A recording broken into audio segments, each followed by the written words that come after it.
তথা পৃথিবীতে একটা পারমাণবিক বমের শক্তি 0। এই বাক্যের অর্থ হচ্ছে এটা, যে একটা পারমাণবিক বম এখানে রেডি হয়ে আছে, অর পাওয়ার ইজিক্যাল টু 0।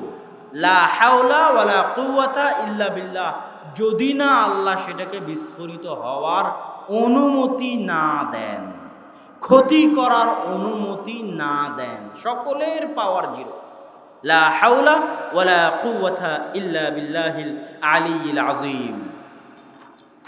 আমার আলোচনা আজকে আল্লাহ সুবহানাহু তাআলার যে গুণাবলী, সেই গুণাবলীর শেষ যে বৈশিষ্ট্য যেটা নিয়ে আমরা আজকে আলোচনা করব, সেটা আগের যতগুলো আলোচনা করলাম সবগুলোর চেয়ে ব্যতিক্রম। সেটা হচ্ছে আশ-শাকুর। আল্লাহ সুবহানাহু তাআলা শুকরিয়া আদায়কারী। আল্লাহ সুবহানাহু তাআলা শুকরিয়া আদায়কারী। আপনাদেরকে আমি প্রশ্ন করতে চাই যে মানুষ শুকরিয়া আদায়কারী হয়, যে ভাই তোমার শুকরিয়া, আমার এই কাজটা করে দিলাম, তো আল্লাহর আমরা কি এমন উপকার করলাম যে আল্লাহ শুকরিয়া আদায়কারী? প্রশ্ন কি আমার বুঝতে পারছেন? কথা বলতে হবে আমার সাথে, প্রশ্ন কি বোঝা যায়? আল্লাহ বলছেন যে আল্লাহ শুকরিয়া আদায়কারী। শাকুর মানে শুকরিয়া আদায়কারী। শুকরিয়া আদায়কারী তো মানুষে হয়, যার উপকার করলে সে আমাকে শুকরিয়া আদায় করল। আচ্ছা, আল্লাহ সুবহানাহু ওয়া তাআলা শুকরিয়া আদায়কারী, এটা বুঝার আগে আমাকে এবং আপনাকে বুঝতে হবে, আপনারা এখানে যে যতজন উপস্থিত আছেন, বহু মানুষের উপকার করেছেন, উপকার করে সে আপনাকে ধোঁকা দিয়েছে এমন হয়নি? হয়েছে না হয়নি?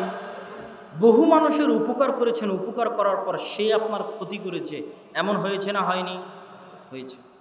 তাহলে কারো উপকার করার পর ধোঁকা খেলে মনে কষ্ট লাগে, কারো উপকার করার পর সে যদি পাল্টা আমার ক্ষতি করে মনে কষ্ট লাগে। কিন্তু আজকে যদি এই বক্তব্য শুনে আপনি বুঝতে পারেন যে আল্লাহ শাকুর, তাহলে আপনার মনে আর কোনো কষ্ট থাকবে না। যদি বুঝতে পারেন যে আল্লাহ শাকুর, আল্লাহ কি বুঝাতে চাচ্ছে এই শাকুর নাম দিয়ে? ইনি বিপদে পড়েছে, আমার কাছে 7,000 টাকা ধার চাইলো, আমি এই 7,000 টাকা ওনাকে ধার দিলাম। এই 7,000 টাকা ওনাকে ধার দেওয়ার বিনিময়ে আল্লাহ বলছে ওর শুকরিয়া আদায় করার জিম্মেদারি নয়, শুকরিয়া আদায় করার জিম্মেদারি কার? কে শুকরিয়া আদায় করবে আপনার? জোরে বলতে হবে, কে? আল্লাহ। আপনার প্রতিবেশী আপনার কাছে একটা জিনিস সহযোগিতা নিতে এসেছে, চাউল, ডাল, ভাত, যেটাই হোক, আপনি দিলেন। আপনি যে ওকে দিলেন, এর জন্য আপনার শুকরিয়া কে আদায় করবে? জোরে বলেন, কে আদায় করবে? এর নাম হচ্ছে আল্লাহ শাকুর। আল্লাহ আপনার শুকরিয়া আদায় করতে চান।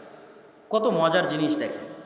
তাহলে এবার বুঝেন, আমি যদি এনার কাছে শুকরিয়া চাই, এনার শুকরিয়া আদায় করার ক্ষমতা সীমাবদ্ধ, লিমিটেড। আপনি আপনার প্রতিবেশীর কাছে শুকরিয়া চাইলেন, তার শুকরিয়া আদায় করার ক্ষমতা লিমিটেড। উনি আমাকে কি দিয়ে শুকরিয়া আদায় করবেন? বলবে থ্যাংক ইউ, অনেক অনেক শুকরিয়া ভাই, আপনি আমার সহযোগিতা করেছেন। আরও যদি শুকরিয়া আদায় করে আমাকে 5টা হাজার দিবে, 10টা হাজার দিবে, তার চেয়ে আরেকটু বেশি দিবে, তার চেয়ে আরেকটু বেশি দিবে, আমি কোনো বিপদে পড়লে কাজে লাগবে। কিন্তু ওনার শুকরিয়া আদায় করার সামর্থ্য কি? সীমাবদ্ধ, লিমিটেড। আর আল্লাহ যদি আপনার শুকরিয়া আদায় করে, তো আল্লাহ সুবহানাহু ওয়া তাআলার শুকরিয়ার কোনো সীমা আপনি নির্ধারণ করতে পারবেন? কোনো সীমা নির্ধারণ করতে পারবেন? তাহলে আমার এবং আপনাকে আল্লাহ বলতে চাচ্ছে, এই গুণের অর্থ হচ্ছে এটা, আমরা যখনই কোনো মানুষের সাথে কোনো ভালো কাজ করি না কেন, ওই ভালো কাজের শুকরিয়া আমরা কার কাছে চাইব? আল্লাহর কাছে। আর আল্লাহ বলছে আমি শাকুর, তুমি তার জন্য যে উপকার করেছো, এই উপকারের বিনিময়ে তোমার শুকরিয়া আমি আদায় করব। আর মানুষ যেহেতু শুকরিয়া আদায়ে সীমাবদ্ধ, আর আল্লাহ সুবহানাহু ওয়া তাআলা শুকরিয়া আদায়ে অসীম। কোন ছোট্ট কাজের বিনিময়ে আল্লাহ আপনাকে কত কি দিতে পারেন, আর কত কি দিয়েছেন তা আপনি জানেনই না। কোন কাজের শুকরিয়া যে আল্লাহ আদায় করতেছে আপনার জন্য, সেটা আপনি জানেন না। কোনো একটা কাজ হয়তো কল্যাণকর করেছিলেন, তার শুকরিয়া স্বরূপ আল্লাহ আপনাকে এত কিছু দিয়ে দিয়েছে। আজ আপনি এত টাকার মালিক, আজ আপনার সন্তান সন্ততি, আজ আপনার স্ত্রী পুত্র, আজ আপনার বাড়ি গাড়ি। কোন কাজের শুকরিয়া আল্লাহু আলাম, আল্লাহ ভালো জানেন। কিন্তু এটা আল্লাহ আপনার শুকরিয়া আদায় করছেন, আল্লাহ আপনার শুকরিয়া আদায় করতে চান। আল্লাহ সুবহানাহু ওয়া তাআলা শুকরিয়া আদায় করলে কয়েকভাবে শুকরিয়া আদায় করেন। মানুষের গুনাহ ক্ষমা করার মাধ্যমে শুকরিয়া আদায় করেন, নেকি বাড়ানোর মাধ্যমে শুকরিয়া আদায় করেন, মানুষের ধন সম্পদ বাড়ানোর মাধ্যমে শুকরিয়া আদায় করেন, মানুষের সন্তান সন্ততি দেওয়ার মাধ্যমে শুকরিয়া আদায় করেন, স্ত্রী পুত্রে কল্যাণ দান করার মাধ্যমে শুকরিয়া আদায় করেন, বাড়ি গাড়ি দেওয়ার মাধ্যমে শুকরিয়া আদায় করেন। দুনিয়াতে কিছু দিয়েও যদি শুকরিয়া আদায় সম্ভব না হয়, অবশ্যই আল্লাহ সুবহানাহু ওয়া তাআলা সেটা জমা রাখেন শুকরিয়া আদায় করার জন্য। কিয়ামতের মাঠে আল্লাহ আপনার শুকরিয়া আদায় করবে যে আপনি এই কাজটা করেছিলেন, এই জন্য আল্লাহ আপনার শুকরিয়া আদায় করবে। আল্লাহ সুবহানাহু ওয়া তাআলার এই শুকরিয়া আদায়ের এই থিওরির দুই একটা ছোট্ট উদাহরণ আপনাদেরকে বলি। একটা ছোট্ট পতিতালয়ের মহিলা একটা ছোট্ট কাজ করেছে। পতিতালয়ের মহিলা বিশাল গুনাহ কি করেছে?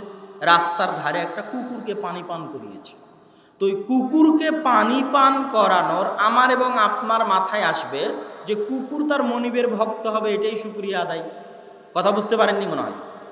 দুনিয়ার লজিকে শুকরিয়া আদায় হচ্ছে কুকুরকে আমি পানি পান করালাম, এখন কুকুর আমার ভক্ত হবে, কুকুর আমার কথা শুনবে, আমার পোষ মানবে। কিন্তু আল্লাহ বলছে এই থিওরি আজকে থেকে বাদ দাও।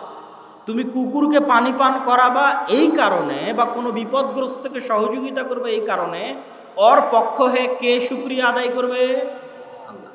তো ওই পতিতালয়ের মহিলা কুকুরকে পানি পান করালো, আল্লাহর শুকরিয়ার কোনো লিমিটেশন আছে? কোনো লিমিটেশন নাই।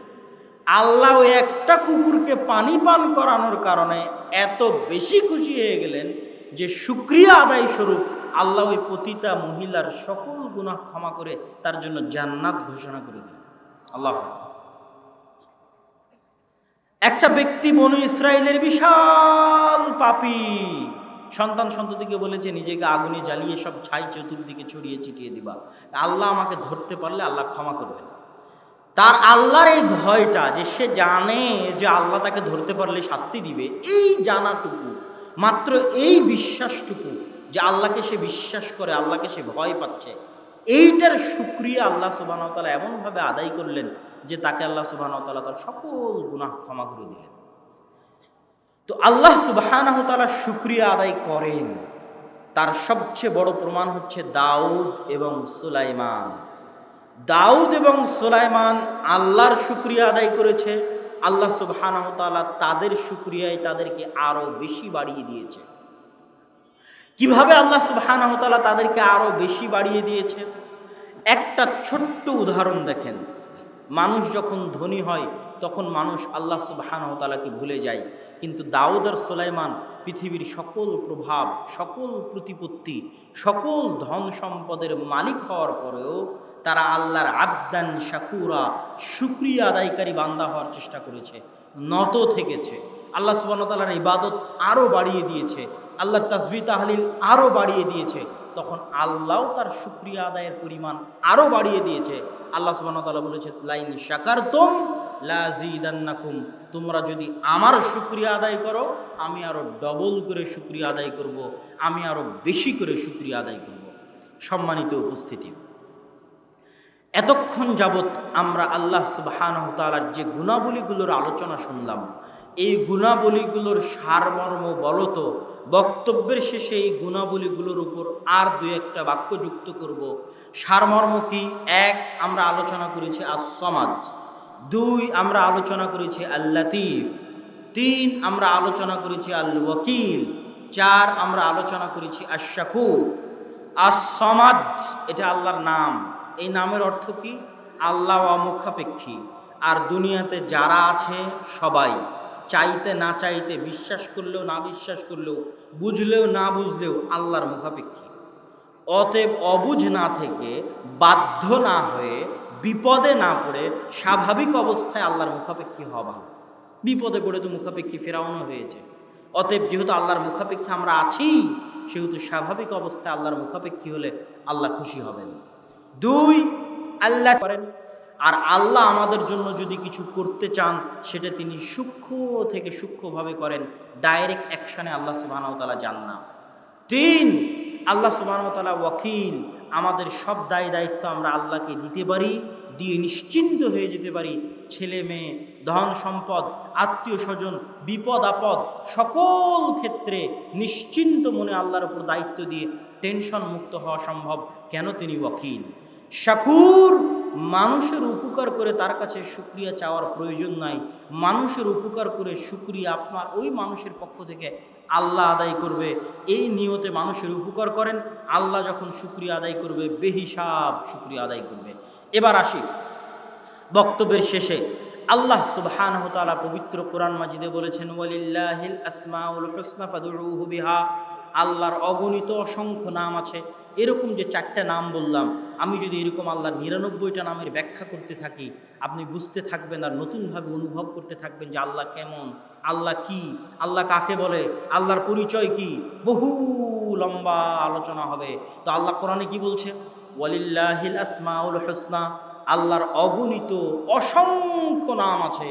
তোমরা আল্লাহ সুবহানাহু ওয়া তাআলার এই অগণিত অসংখ্য নাম দিয়ে তোমরা আল্লাহকে ডাকো। 2, রাসূল সাল্লাল্লাহু আলাইহি ওয়াসাল্লাম বলছেন, ইন্না লিল্লাহি 99 আসমা, আল্লাহর 99টা নাম আছে। 99টা নাম মানুষে জানে, আল্লাহর নাম অগণিত এবং অসংখ্য, যেটা বহু হাদিসে প্রমাণিত যে আল্লাহর নাম অগণিত এবং অসংখ্য, কিন্তু 99টা নাম মানুষে জানে।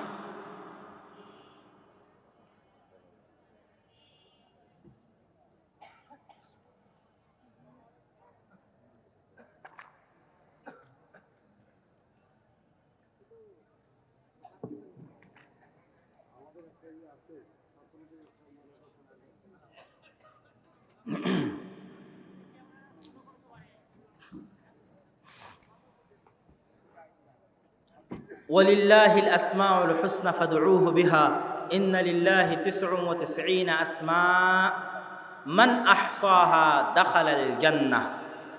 আল্লাহ সুবহানাহু ওয়া তাআলার 99টা নাম পবিত্র কোরআন এবং হাদিসে বর্ণিত আছে। কেউ যদি এই 99টা নাম আয়ত্ত করে নেয়, মান আহসাহা, কেউ যদি আল্লাহ সুবহানাহু ওয়া তাআলার এই 99টা নাম আয়ত্ত করে নেয়, দাখালাল জান্নাহ, সে জান্নাতে চলে যাবে। আল্লাহু আকবার। আল্লাহ সুবহানাহু ওয়া তাআলার এই 99টা নাম আয়ত্ত করার অনেক মাধ্যম আছে, তার মধ্যে একটা মাধ্যম বলে আজকের বক্তব্য শেষ করব। সেই একটা মাধ্যম কি? আল্লাহর গুণে গুণান্বিত হওয়া। আল্লাহর গুণে 100তে 100% মানুষের পক্ষে গুণান্বিত হওয়া সম্ভব নয়, কিন্তু যে মানুষ যত বেশি পরিমাণে আল্লাহর গুণে গুণান্বিত হওয়ার চেষ্টা করবে, আল্লাহর ওই গুণের বহিঃপ্রকাশ ওই মানুষের উপর তত বেশি পরিমাণে হবে। যেমন আল্লাহর একটা গুণ, আল্লাহ রহিম, আল্লাহ দয়া করে। আপনি আল্লাহর দয়া চাচ্ছেন, তো আপনার কি উচিত নয় অন্যের উপর দয়া করা? কথা বলেন, আপনার কি উচিত না উচিত নয়? উচিত। আল্লাহ ক্ষমাশীল, আপনি আল্লাহর কাছে ক্ষমা চাচ্ছেন, আপনার কি উচিত নয় অন্য কাউকে ক্ষমা করা? আপনার অধীনস্থ কর্মচারী, স্ত্রী, পুত্র, আত্মীয় স্বজন, দায়িত্বশীল, তাদেরকে ক্ষমা করা। তাহলে আল্লাহর গুণ ক্ষমা করা, এই গুণটা আপনি যত বেশি পরিমাণে নিজের মধ্যে আনতে পারবেন, তথা আপনি যত বেশি পরিমাণে মানুষের ভুল ত্রুটি ক্ষমা করতে পারবেন, আল্লাহর ক্ষমাশীল হওয়া এই গুণের বহিঃপ্রকাশ আপনার উপরে তত বেশি পরিমাণে হবে, তথা আল্লাহ আপনাকে তত বেশি পরিমাণে ক্ষমা করবে। আল্লাহু আকবার। ইরহামু মান ফিল আরদি ইয়ারহামুকুম মান ফিস সামা। হে দুনিয়ার মানুষ, দুনিয়াতে যারা আছে তাদের উপর তোমরা দয়া করো, তাহলে আসমানে যিনি আছে তিনি তোমাদের উপর দয়া করবে। তাহলে আল্লাহর এই যে নামগুলোর আজকে আলোচনা করলাম, আস-সামাদের ব্যাখ্যা দিলাম, আল ওয়াকিলের ব্যাখ্যা দিলাম, আশ-শাকুরের ব্যাখ্যা দিলাম, আল লাতিফের ব্যাখ্যা দিলাম, এরকম আরও আল্লাহ সুবহানাহু ওয়া তাআলার যত গুণ আছে, এগুলো যদি আমরাও আমাদের মধ্যে আয়ত্তে আনার চেষ্টা করি, যেটা যেটা সম্ভব। কিছু গুণ আছে যেটা অসম্ভব, মানুষের পক্ষে আয়ত্ত করা সম্ভব নয়। যেমন আল হাই, চিরঞ্জীব, মানুষের পক্ষে চিরঞ্জীব হওয়া সম্ভব নয়, কিন্তু আল্লাহ ক্ষমাশীল, মানুষের পক্ষে ক্ষমাশীল হওয়া সম্ভব। আল্লাহ দয়ালু, মানুষের পক্ষে দয়ালু হওয়া সম্ভব। আল্লাহ জ্ঞানী, মানুষের পক্ষে জ্ঞানী হওয়া সম্ভব। আল্লাহ দায়িত্ব নেয়, আপনিও দায়িত্ব নেন। আপনি দুটো এতিম বাচ্চার দায়িত্ব নেন, অসহায় মানুষের দায়িত্ব নেন, তাহলে আপনি যত বেশি পরিমাণে অন্যের দায়িত্ব নেবেন আল্লাহ সুবহানাহু ওয়া তাআলা তত বেশি পরিমাণে আপনার দায়িত্ব নেবে। আল্লাহ সুবহানাহু ওয়া তাআলা আমাদেরকে আজকের অত্র আলোচনায় আল্লাহ সুবহানাহু ওয়া তাআলার পরিচয় বলতে গিয়ে যে আল্লাহ সুবহানাহু ওয়া তাআলার 4টি গুণের আলোচনা আপনাদের সামনে পেশ করলাম, আমি আশা করি এবং আল্লাহ সুবহানাহু ওয়া তাআলার কাছে দোয়া করি যে এই 4টে গুণ আমরা শিখে অনুভব করে হৃদয়ঙ্গম করে আল্লাহ সুবহানাহু ওয়া তাআলার কাছে যাওয়ার, আল্লাহকে অনুভব করার, আল্লাহ সুবহানাহু ওয়া তাআলাকে ফিল করার, আল্লাহ সুবহানাহু ওয়া তাআলাকে আন্ডারস্ট্যান্ড করার, আল্লাহ সুবহানাহু ওয়া তাআলাকে বুঝতে পারার, বান্দা হিসেবে আল্লাহ সুবহানাহু ওয়া তাআলার নিকটবর্তী হওয়ার আল্লাহ সুবহানাহু ওয়া তাআলা আমাদেরকে তৌফিক দান করবে। আল্লাহুম্মা আমিন।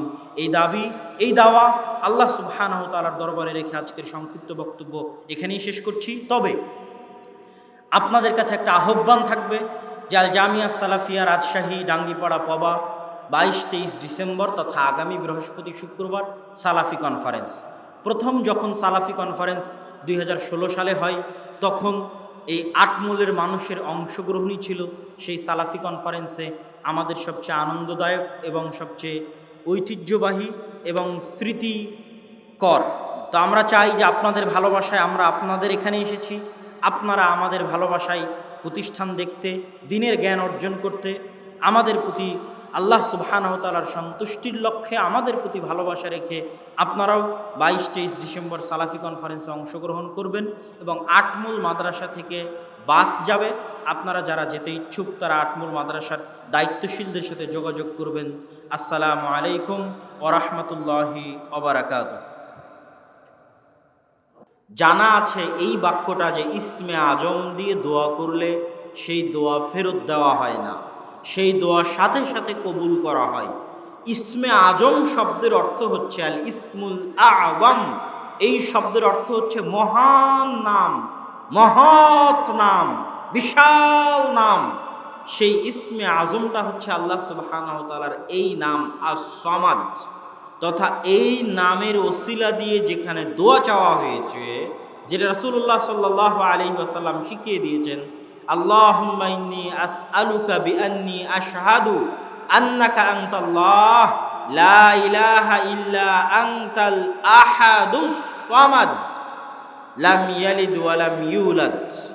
এই যে এই দোয়ার মধ্যে ব্যবহার হলো আস-সামাদ, এটাই হচ্ছে ইসমে আজমের দোয়া। তো এতক্ষণ আমরা জানলাম যে আল্লাহ সুবহানাহু ওয়া তাআলার এই সামাদ নামটা উচ্চারণে ব্যতিক্রম, পবিত্র কোরআনে ব্যতিক্রম এবং এই নামের ফজিলত ব্যতিক্রম। এবার আসেন আমরা দেখি এই নামের অর্থ কী, কেন এই নাম এত ব্যতিক্রম, এত প্রতাপ, এত প্রভাব।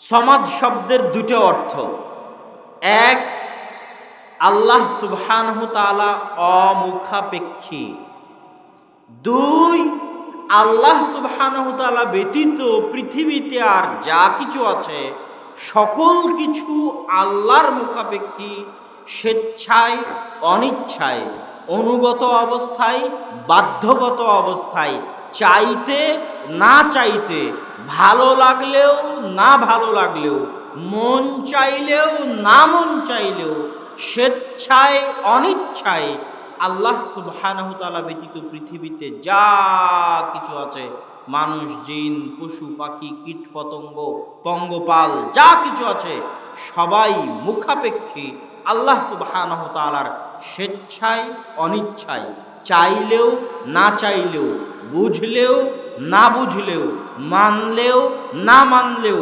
বিশ্বাস করলেও বিশ্বাস না করলেও তারা আল্লাহ সুবহানাহু ওয়া তাআলার মুখাপেক্ষী।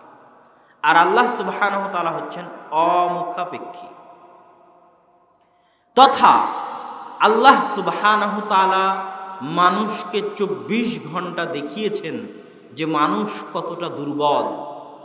মানুষ, আমি এবং আপনি 3 বেলা না খেলে বাঁচতে পারবো না, না ঘুমালে বাঁচতে পারবো না, পেশাব পায়খানা না করলে বাঁচতে পারবো না। তথা আমরা পেশাব পায়খানার মুখাপেক্ষী, খাবারের মুখাপেক্ষী, ঘুমের মুখাপেক্ষী। এরকম প্রত্যেকটা ধাপে ধাপে আমরা কোনো না কোনো কিছুর মুখাপেক্ষী। আর আল্লাহ নিজের ক্ষেত্রে কি বলেছেন? আল্লাহু লা ইলাহা ইল্লা হুয়াল হাইয়ুল কাইয়্যুম লা তাখুযুহু সিনাতুন ওয়ালা নাওম আল্লাহ সুবহানাহু ওয়া তাআলাকে তন্দ্রা এবং নিদ্রা স্পর্শ করে না। আল্লাহ সুবহানাহু ওয়া তাআলাকে ক্লান্তি স্পর্শ করে না। আল্লাহ সুবহানাহু ওয়া তাআলা লা ইয়াতআম বাল ইউতইম, নিজে খান না বরং মানুষকে খাওয়ান, তথা আল্লাহর খাওয়ার প্রয়োজন হয় না, মানুষের খাওয়ার প্রয়োজন হয়, সেটার ব্যবস্থা আল্লাহ করে দেন। লাম ইয়ালিদ ওয়া লাম ইউলাদ, মানুষের জন্ম নিতে বাপের প্রয়োজন হয়, মানুষের দুনিয়াতে আসার পর সন্তানের প্রয়োজন হয়।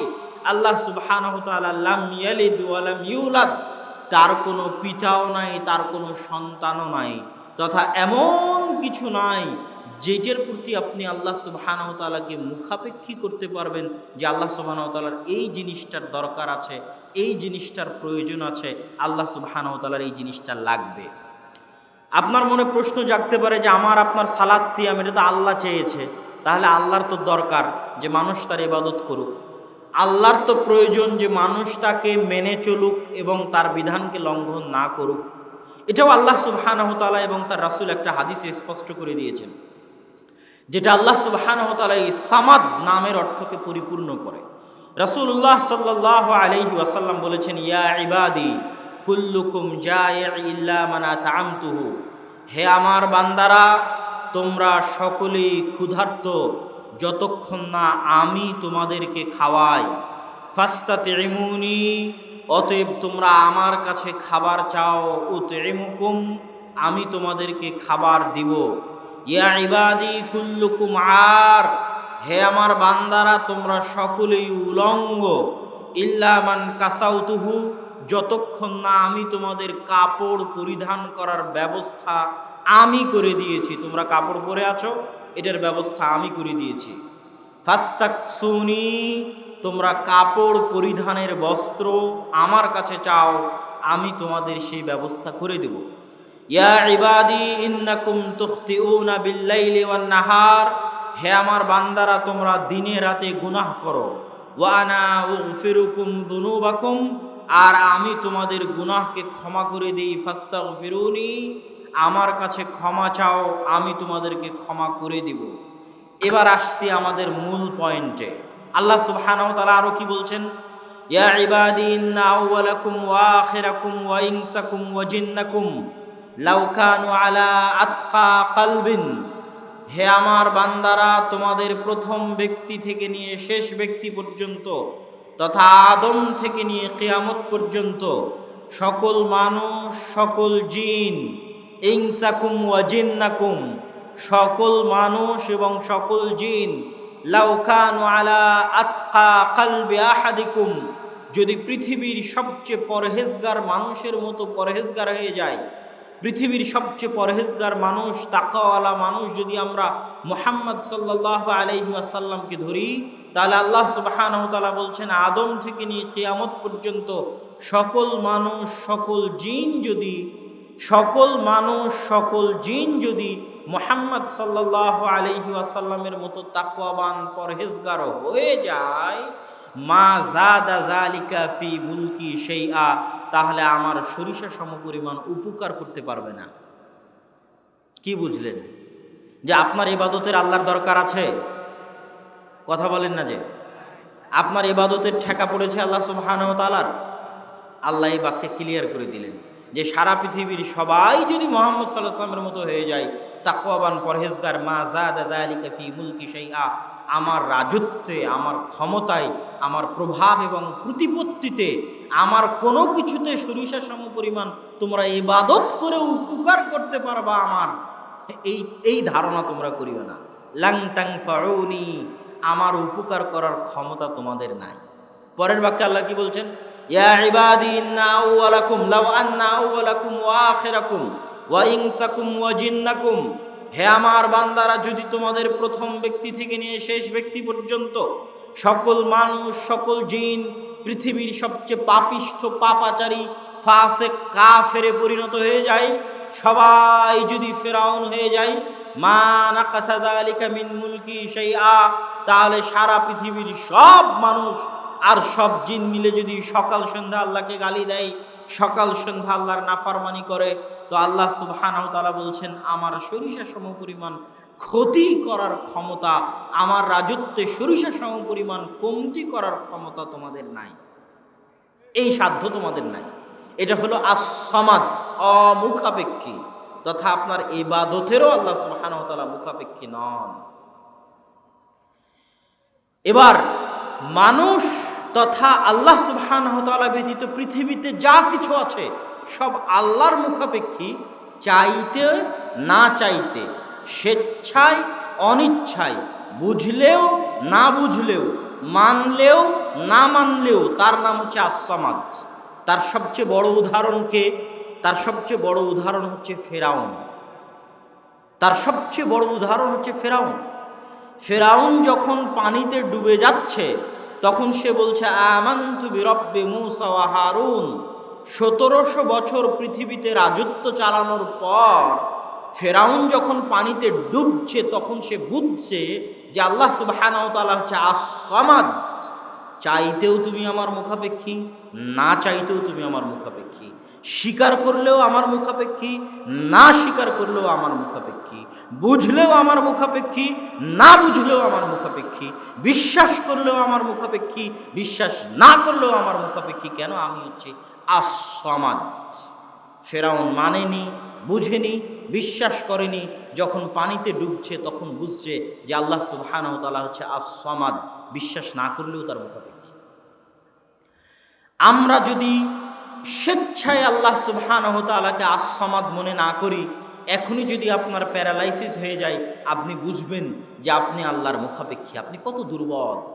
আপনার স্ত্রী, পুত্র, ভাই বোন, আত্মীয় স্বজন কত অসুস্থ আছে, কত অসহায় মানুষ আছে, কত দুর্বলতা নিয়ে আমরা আমাদের জীবন যাপন করছি, কত অসহায়ত্ব নিয়ে আমরা আমাদের জীবন যাপন করছি। আল্লাহ সুবহানাহু ওয়া তাআলা মানুষকে কত দুর্বল করে সৃষ্টি করেছে। প্রত্যেকটা ধাপে ধাপে আপনি বুঝবেন যে আপনি চাইলেও আল্লাহর মুখাপেক্ষী, না চাইলেও আল্লাহর মুখাপেক্ষী, বিশ্বাস করলেও আল্লাহর মুখাপেক্ষী, বিশ্বাস না করলেও আল্লাহ সুবহানাহু ওয়া তাআলার মুখাপেক্ষী। এই জন্য আল্লাহ সুবহানাহু ওয়া তাআলা বলেছেন ওয়ালিল্লাহি মা ফিস সামাওয়াতি ওয়া মা ফিল আরজ। আসমান এবং জমিন এবং তার মাঝে যা কিছু আছে সকল কিছুর মালিক হচ্ছেন আল্লাহ সুবহানাহু ওয়া তাআলা। আসমান এবং জমিন এবং তার মাঝে যা কিছু আছে তার মালিক যেমন আল্লাহ, আর এক আয়াতে আল্লাহ কি বলেছেন? ইউসাব্বিহু লিল্লাহি মা ফিস সামাওয়াতি ওয়া মা ফিল আরজ। আসমান এবং জমিন এবং তার মাঝে যা কিছু আছে, জীব জন্তু, জড় পদার্থ, জড় বস্তু, সবাই আল্লাহর তাসবিহ পাঠ করে। এই মাইকও আল্লাহর তাসবিহ পাঠ করে, এই কাপড়ও আল্লাহর তাসবিহ পাঠ করে, এই চেয়ারও আল্লাহর তাসবিহ পাঠ করে, এই কাগজও আল্লাহর তাসবিহ পাঠ করে, আপনার পুরো শরীরের সকল অঙ্গ প্রত্যঙ্গ আল্লাহর তাসবিহ পাঠ করে। শুধু আপনার অন্তর শয়তানের প্ররোচনায় পড়ে আল্লাহ সুবহানাহু ওয়া তাআলাকে স্মরণ করে না, বাকি সব কিছু আল্লাহ সুবহানাহু ওয়া তাআলার তাসবিহ পাঠ করে। কিভাবে বুঝবেন যে এরা সব আল্লাহ সুবহানাহু ওয়া তাআলার তাসবিহ পাঠ করে? আল্লাহ আস-সামাদ, তার মুখাপেক্ষী সবাই, এই জন্য সবাই তাসবিহ পাঠ করবে। কিন্তু কিভাবে করে? এই কাঠ যখন গাছ ছিল তখন অবশ্যই ওই গাছে প্রাণ ছিল। ওই গাছে যখন প্রাণ ছিল তার প্রমাণ কি? গাছ বড় হচ্ছে, গাছের পাতা গজাচ্ছে। তো গাছের যদি প্রাণ থাকে তো গাছ কি আল্লাহ সুবহানাহু ওয়া তাআলার তাসবিহ পাঠ করতে পারে না?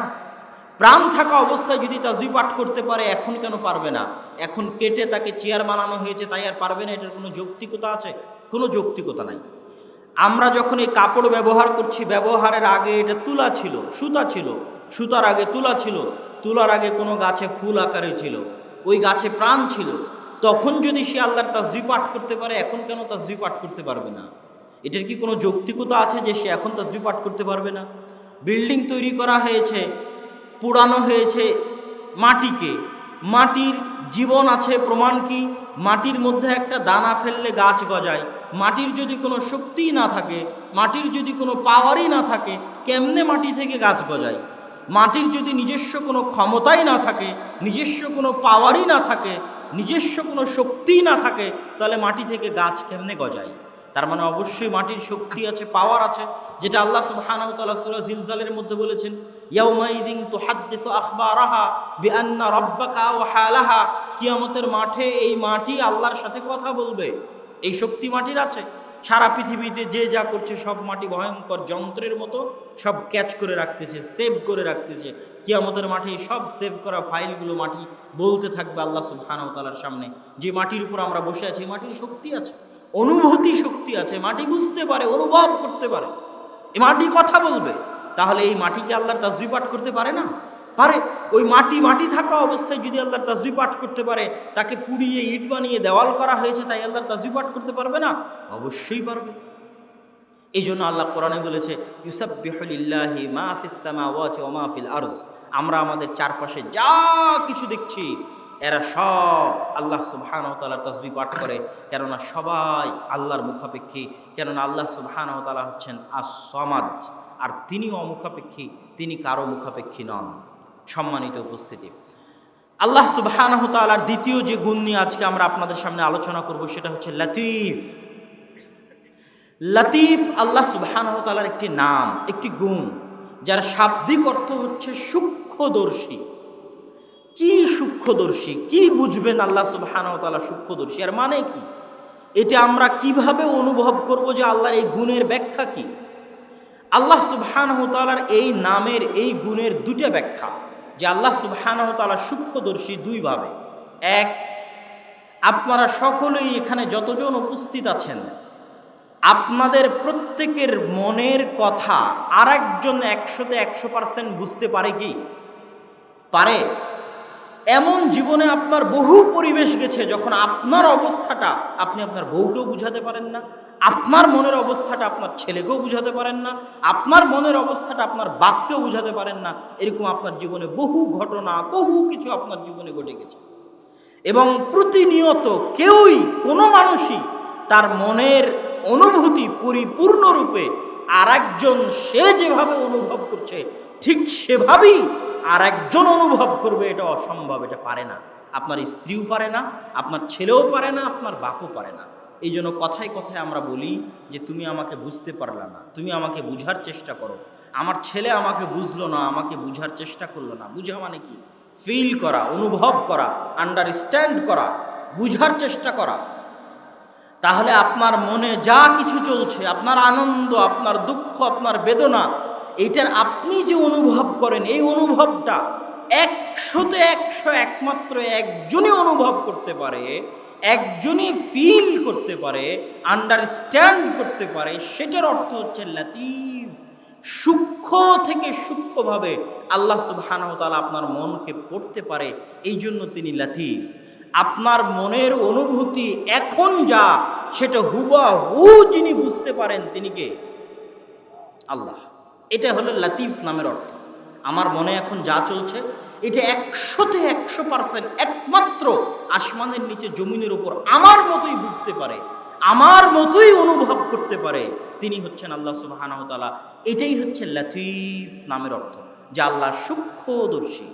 লতিফুম বিযাতিস সুদূর, আমার এবং আপনার অন্তরে যা চলছে এটা সূক্ষ্মভাবে আল্লাহ অনুভব করতে পারে। আচ্ছা, লতিফ নামের দ্বিতীয় অর্থ, দ্বিতীয় ব্যাখ্যা কি? আল্লাহ সুবহানাহু ওয়া তাআলা আমার এবং আপনার মনের এই চাওয়া, মনের এই আশা, এই দুঃখ বেদনা যদি আল্লাহ দূর করতে চান, আল্লাহ যদি আপনাকে আনন্দ দিতে চান, আপনার মনের চাওয়া পূরণ করতে চান, আপনার মনের চাওয়া অনুযায়ী কিছু বাস্তবায়ন করতে চান, তো সেক্ষেত্রেও আল্লাহ সুবহানাহু ওয়া তাআলা লতিফ। লতিফ মানে তিনি সূক্ষ্মভাবে সেই কাজ বাস্তবায়ন করেন। উদাহরণ, আল্লাহ সুবহানাহু ওয়া তাআলা যে সূক্ষ্মভাবে কাজ বাস্তবায়ন করেন তার উদাহরণ কি? ইউসুফ আলাইহিস সালাতু ওয়াস সালাম যখন জেলে, আল্লাহ চাইলেন ইউসুফ আলাইহিস সালাতু ওয়াস সালামকে জেল থেকে বের করবেন। তো জেল থেকে বের করার জন্য আল্লাহ চাইলে ডাইরেক্ট অ্যাকশন নিতে পারতেন। আল্লাহ সুবহানাহু ওয়া তাআলা ডাইরেক্ট অ্যাকশন নেন না। এই জন্য মানুষ আল্লাহর নাম জানে না, আল্লাহকে বুঝে না, আল্লাহকে অনুভব করতে পারে না, এই জন্য মানুষ হতাশ হয়। মানুষ চায় ডাইরেক্ট অ্যাকশন, কিন্তু আল্লাহ তো বলছে আমি লতিফ, আমি ডাইরেক্ট অ্যাকশন নিই না, আমি সূক্ষ্মভাবে কাজ করি। তুমি ধরতেও পারবা না যে এই কাজের পিছনে আমার এই উদ্দেশ্য। তোমার কাছে মনে হবে এটা অকল্যাণ, কিন্তু এর পিছনে কল্যাণ আছে। তোমার কাছে মনে হবে এটা কল্যাণ, কিন্তু এর পিছনে অকল্যাণ আছে, কেননা আমি কাজ করি সূক্ষ্ম থেকে সূক্ষ্মভাবে।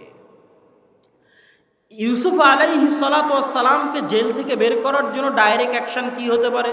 সরাসরি ফেরেশতা এসে জেলের দরজা ভেঙে দিলেই তো জেল থেকে বের হয়ে যায়। কিন্তু আল্লাহ সুবহানাহু ওয়া তাআলা ডাইরেক্ট অ্যাকশন নিলেন না, তিনি সূক্ষ্মভাবে কাজ করেন। বাদশাহ একটা স্বপ্ন দেখলো, বাদশাহ জানলও না, বুঝতেও পারলো না যে এই স্বপ্নের ফলে একটা সময় ইউসুফ জেল থেকে বের হয়ে মন্ত্রী হবে। কিন্তু ওই ছোট্ট কারণকে আল্লাহ, স্বপ্নের কারণকে আল্লাহ সুবহানাহু ওয়া তাআলা ইউসুফ আলাইহিস সালাতু ওয়াস সালামের জেল থেকে বের হয়ে মন্ত্রী হওয়া পর্যন্ত পৌঁছে দিলেন। মূসা আলাইহিস সালাতু ওয়াস সালামকে যখন তার মা বাক্সবন্দি করে নদীতে ফেলে দিল, তো ফেরাউন চেষ্টা করতেছে কেউ যেন বানু ইসরায়েলের এমন কোনো সন্তান জন্ম না নেয় যে তার রাজত্বের জন্য হুমকি হয়ে দাঁড়াবে। ইয়াযবাহুনা আবনাআহুম ওয়া ইস্তাহয়ুনা নিসা